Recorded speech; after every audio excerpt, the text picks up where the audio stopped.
हिमालय गांव में टुनटुनी नाम की एक चिड़िया रहती थी। उसके 3 बच्चे थे। वो अपने बच्चों को लेकर हमेशा टेंशन में रहती थी, क्योंकि गांव के किनारे ही एक घना जंगल था। टुनटुनी चिड़िया को डर रहता था कि पता नहीं कब बच्चे खेलते हुए जंगल की तरफ निकल जाएं और जंगली जानवर का शिकार हो जाएं। इस बात से चिंतित चिड़िया हमेशा अपने बच्चों को गाइड करती रहती थी कि कभी भी उस जंगल की तरफ मत जाना। पर एक दिन टुन्नू चिड़ा को दूसरा जंगल देखने की इच्छा होती है और वो चुपचाप जंगल की तरफ चला जाता है। जब माँ टुनटुनी को इस बात का पता चलता है तो वो टेंशन में आ जाती है और तुरंत अपने बच्चे को ढूंढने निकलती है। वहाँ टुनटुनी का बच्चा खेलता हुआ अभी जंगल में कुछ ही दूर पहुँचता है कि तभी 2 बिल्लियाँ आकर उसे घेर लेती हैं। ये देखते ही टुनटुनी का बच्चा डर जाता है और जोर जोर से अपनी माँ को बुलाने लगता है। ये देख दोनों बिल्लियाँ हंसती हैं। क्या ताजा ताजा मांस है, काश ये परसों मिला होता। तब तक आप लोग कमेंट पे बताएं 34 + 29 कितने होते हैं। क्यों परसों क्यों? परसों मेरा बर्थडे था ना, पार्टी और रंगीन होती। कोई बात नहीं, बिलेटेड बर्थडे पार्टी। लगता है हमारी बिलेटेड पार्टी ओवररेटेड पार्टी होने वाली है। हाँ, 250 ग्राम के साथ 1 किलो फ्री। बस ज्यादा हंसो मत, वरना शेर राजा आकर तुम दोनों को फाड़ खाएंगे। शेर राजा क्यों? तुम्हें क्या लगता है मैं इसे यहाँ अकेले छोड़कर क्यों गई थी? क्योंकि शेर राजा ने हुक्म दिया था मैं अपने बच्चे को लेकर यहाँ से ना हिलूं जब तक कि शेर राजा ना आ जाए, और अगर उनके सिवा तुम लोगों ने इसे या मुझे खा लिया तो शेर राजा तुम दोनों को जिंदा नहीं छोड़ेंगे। और शेर राजा को पता कैसे चलेगा तुम्हें हमने खाया? तुम क्या शेर राजा को बेवकूफ समझते हो? जंगल का राजा है वो देखो, हाथी राजा को हम पर नजर रखने के लिए यहाँ छोड़ गए हैं। ये सुनकर दोनों बिल्लियाँ टेंशन में आ जाती हैं और आपस में कहती हैं, हाँ यार, हाथी राजा तो हमारे बारे में बता कर ही रहेंगे। तो क्या करें, जान बची तो लाखों पाए। शेर के मुंह से निवाला छीनना खुद शेर का निवाला बनना है। चलो चलते हैं। ये कहकर दोनों बिल्लियाँ वहाँ से चली जाती हैं। बिल्लियों के जाते ही बच्चे की जान बच गई। ये देख टुनटुनी जल्दी जल्दी बच्चों को लेकर वापस अपने घर की तरफ भागती है। अभी वो कुछ आगे उड़ी थी, तभी उसके सामने शेर आ जाता है। उन्हें देखते ही शेर धाड़ता हुआ उनकी ओर भागता है। शेर एक ही जंप में उनके सामने पहुँच जाता है। तभी अंदर ही अंदर कांपती हुई माँ हिम्मत करके कहती है, ठहरिए शेर राजा, वरना शेरनी को गुस्सा आ जाएगा। कहाँ है शेरनी? तुम नन्ही सी चिड़िया अपने आप को शेरनी समझ रही हो? मैं आपकी शेरनी की बात कर रही हूँ। मेरी शेरनी? हाँ, आप क्या समझते हो मैं कि अपने बच्चे को लेकर इस भयानक जंगल में पिकनिक मनाने निकली हूँ? नहीं, मुझे शेरनी ने पकड़ लिया था और कहा था जब तक मैं ना आ जाऊँ यहीं रुकना।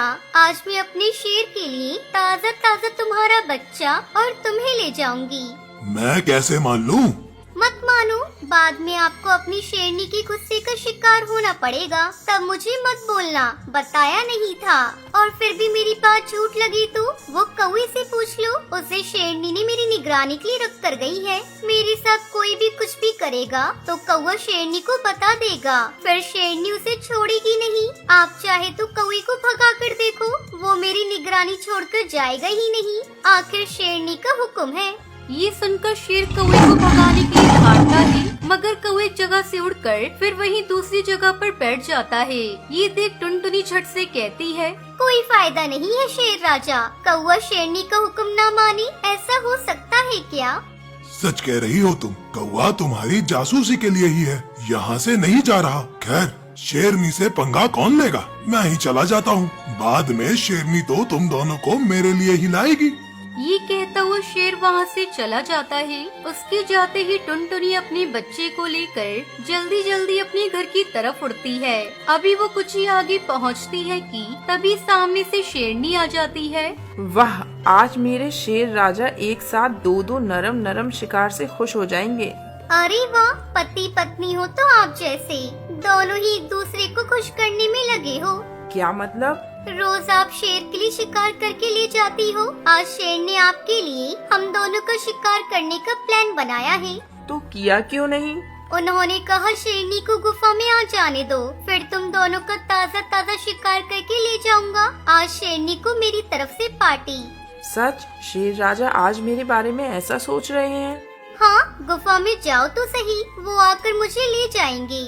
ओके, लेकिन मेरे जाते ही तुम भाग गई तो? अब तक भागी किया, और फिर मेरी निगरानी के लिए शेर राजा ने तोते को लगा रखा है। मैं जहाँ भी जाऊंगी तोता मेरे पीछे पीछे आएगा और शेर राजा को रिपोर्ट करेगा। हाँ, मैं अभी जाकर शेर राजा को भेजती हूँ।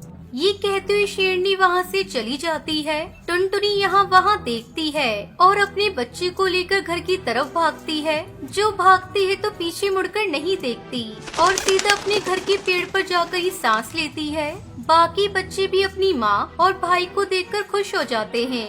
आप तो जंगल में गई थी, हम तो डर गए थे कि कहीं कोई जानवर मिल जाता तो। मिले थे जंगल में बिल्ले, शेर, शेरनी, पर माँ ने मुझे उन सब से बचा लिया। कैसे माँ उनसे लड़ी, कैसे?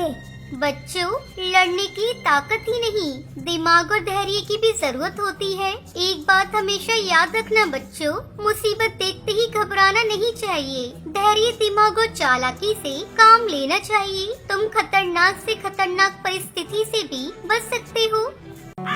टुनटुनी चिड़िया अपने पति बंटी कबूतर और एक बेटी लूसी कबूतरी के साथ एक गांव में रहती थी। टुनटुनी का पति मजदूरी का काम किया करता था।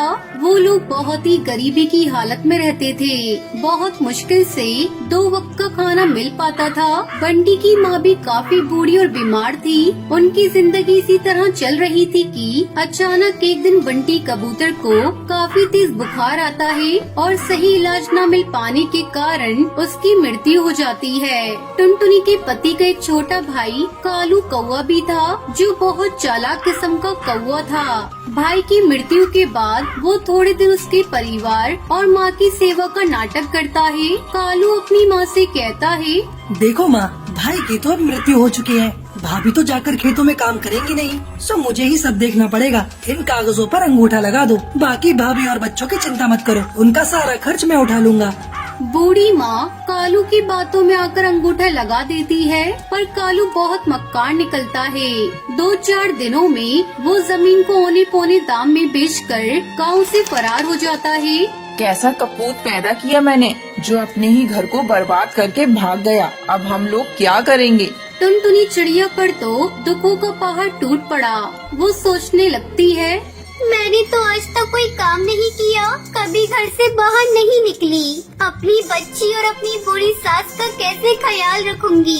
भगवान ने हमारे साथ बहुत अन्याय किया, घर का एकमात्र सहारा हमसे छीन लिया। कुछ दिन बीतने के बाद खाने पीने का जो थोड़ा बहुत सामान था वो सब खत्म हो गया। अब तो न घर में राशन था और न ही पैसे बचे थे। टुनटुनी अपनी सास से कहती है, माँ जी, जो भी पैसे जुड़े हुए थे वो सब खत्म हो गए हैं। कुछ दिन तो कट गए, पर अब आगे का कुछ सोचना पड़ेगा। अब बस केवल थोड़े से दाल और चावल ही बचे हैं। आज का ही खाना बन पाएगा, कल से मुझे कुछ काम ढूंढने जाना पड़ेगा। मैं बहुत चिंतित हूँ कि तुम लोगों को अकेला छोड़कर मैं काम पर कैसे जाऊँ। बहू, तू चिंता बिल्कुल ना कर। तू तो भगवान की इतनी पूजा करती है, वो जरूर तेरी मदद करेंगे। अब अपनी बेटी और सास को खाना खिला देने के बाद केवल थोड़ा सा ही खाना उसके लिए बचा। टुनटुनी जैसे ही खाना खाने के लिए बैठी, तभी बाहर से आवाज आती है, क्या कोई इस घर पर है? इस भूखे तोते को भी खाना खिला दो। बूढ़े तोते की आवाज सुनकर टुनटुनी चिड़िया तुरंत बाहर आती है और उन्हें बैठने के लिए कहती है। टुनटुनी ने अपने लिए जो थोड़े से दाल और चावल रखे थे वो उस बूढ़े तोते को देने के लिए प्लेट में डालकर ले आती है। ये जो थोड़ा बहुत खाना ही खा लो, मेरे पास आज केवल इतना ही भोजन है, आप इसे ग्रहण कर लें। बूढ़ा तोता खाना खाते खाते टुनटुनी से पूछने लगता है, क्या हुआ बेटी, उदास क्यों हो? टुनटुनी उस बूढ़े तोते को सारी कहानी बताते हुए कहती है, मेरे पति की मौत हो चुकी है और कमाई का कोई जरिया नहीं है। आज तो राशन भी खत्म हो गया है। मुझे समझ नहीं आ रहा कि अपनी छोटी बच्ची और बूढ़ी सास को छोड़कर कैसे बाहर काम पर जाऊं, और यदि काम नहीं किया तो इनके लिए खाना कहाँ से लाऊंगी। बूढ़ा तोता टुनटुनी की सारी बातें सुनकर उससे कहता है, तुमने ये जो दाल चावल बनाए थे इनमें बहुत ही स्वाद था। तुम्हारे हाथ में स्वाद है। घर के बाहर ही तुम दाल चावल का ठेला क्यों नहीं लगा लेती, जिससे तुम्हें घर छोड़कर कहीं जाना भी नहीं पड़ेगा और तुम्हारी कमाई का जरिया भी बन जाएगा। मैं तुम्हें एक नमक का पैकेट देता हूँ। ये एक जादुई नमक है। तुम अपने खाने में इसी पैकेट से नमक डालना, फिर देखना तुम्हारा सारा खाना हाथों हाथ बिक जाएगा और तुम्हें कभी पैसे की कोई परेशानी भी नहीं होगी। ये कहते हुए बूढ़ा तोता टुनटुनी चिड़िया को एक नमक का पैकेट देता है।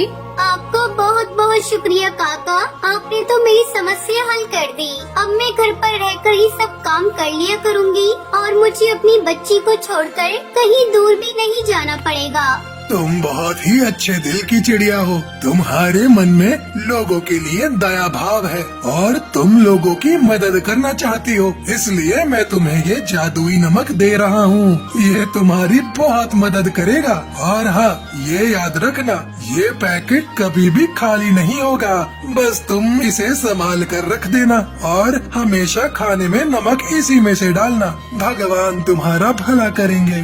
ये कहते हुए वो बूढ़ा तोता वहाँ से चला जाता है। टुनटुनी अगले ही दिन भगवान का नाम लेकर खाना बनाने का काम शुरू करती है। पहले दिन वो दाल चावल ही बनाती है और उसमें वही जादुई नमक डालती है। पहले ही दिन कुछ पक्षी टुनटुनी से दाल चावल खरीद कर खाते हैं, तो उसके दाल चावल के स्वाद से वो पक्षी बहुत खुश होते हैं। वाह बहन, क्या बात है। ये दाल चावल तो बहुत ही स्वादिष्ट है। हम भी रोज घर में दाल चावल बनाते हैं, परंतु ऐसा स्वाद तो कभी भी नहीं आया। हाँ भाई, ऐसे दाल चावल ना सुंदरी की माँ जो है ना 100 साल लगा कर भी नहीं बना पाएगी। बता रहा हूँ, स्वाद आ गया भाई, सच में वाह। टुनटुनी के बनाए दाल चावल धीरे धीरे पूरे जंगल में मशहूर हो जाते हैं। पूरे गांव भर में उसके दाल चावल की तारीफ होने लगती है। उस जादुई नमक के स्वाद ने अपना जादू चला दिया और टुनटुनी चिड़िया के बनाए दाल चावल गांव भर में मशहूर हो गए। अब टुनटुनी जितना भी खाना बनाती वो हाथों हाथ बिक जाता। टुनटुनी की अच्छी खासी कमाई होने लगी। एक दिन टुनटुनी चिड़िया अपनी सास से कहती है, माँ जी, हमारे बनाए दाल चावल पूरे गांव भर में सबको पसंद आ रहे हैं और रोजाना ग्राहक बढ़ते ही जा रहे हैं। अब हमारे घर में पैसे की कोई कमी नहीं है। मैं सोच रही हूँ क्यों न मैं अपने साथ काम करने के लिए एक नौकर को रख लूँ और हम दाल चावल के साथ साथ सब्जी और रोटी भी बनाकर बेचेंगे, जिससे हमारी कमाई और बढ़ेगी। हाँ हाँ, क्यों नहीं बेटी। तुम इतने मन से और साफ सफाई से खाना बनाती हो तो खाने में तो स्वाद आएगा ही। तुम इसी तरह मेहनत करती रहो, भगवान तुम्हें सफलता देंगे। कुछ दिन बाद कालू कौवा घर वापस लौटा। वो अपनी माँ और भाभी से माफी मांगते हुए कहता है, मुझे माफ कर दो माँ और भाभी, मैंने आप दोनों के साथ बहुत बुरा किया। मुझे अपनी गलती का एहसास है। अगर भाभी तुम्हारे पास कोई काम हो तो मुझे रख लीजिए, मैं आपके काम में हाथ बटा दूंगा। टुनटुनी चिड़िया बहुत सोचकर बोली, ठीक है, मैं तुम्हें एक और मौका दे देती हूँ। तुम आज से ही मेरे ढाबे पर काम कर सकते हो।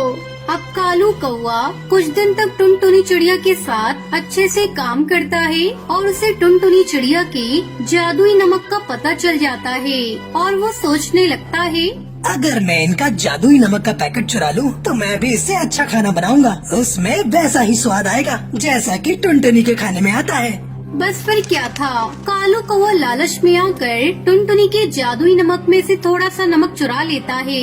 टुनटुनी की बेटी ये सब देख लेती है। वहीं दूसरी ओर कालू कौवा टुनटुनी के चुराए हुए नमक से खाना बनाकर अपना ठेला लगाता है और सभी पक्षियों से कहता है, आइए आइए और कालू के ठेले पर आकर स्वादिष्ट खाना खाइए। कुछ पक्षी कालू के ठेले पर खाना खाने आते भी हैं, पर जैसे ही वो पक्षी खाना मुंह में डालते हैं उसे थूकने लगते हैं। आ थू थू थू थू है, इतना बेस्वाद और गंदा खाना। इसमें तुमने मसाले डाले हैं या जहर डाला है भाई? है थू थू थू थू, हमारे सारे पैसे बर्बाद कर दिए हैं। ये खाना तो कोई जानवर भी नहीं खाएगा। लाओ हमारे पैसे वापस करो। सभी पक्षी कालू को भला बुरा कहने लगते हैं और अपने पैसे वापस लेकर वहाँ से चले जाते हैं। वो बहुत दुखी होता है कि उसने तो पैसे उधार लेकर बहुत सारा खाना बना लिया था, परंतु सारा खाना बर्बाद हो गया, जिससे उसका बहुत बड़ा नुकसान हुआ। अगले दिन कालू रोते हुए टुनटुनी से माफी मांगने जाता है। उसे समझ में आ गया था कि एक भली चिड़िया के साथ बुरा करने और चोरी करने का अंजाम उसे मिल गया है। कालू कौवे को अपनी गलती समझ आ जाती है और उसके बाद से वो ईमानदारी के साथ टुनटुनी चिड़िया के यहाँ काम करने लगता है।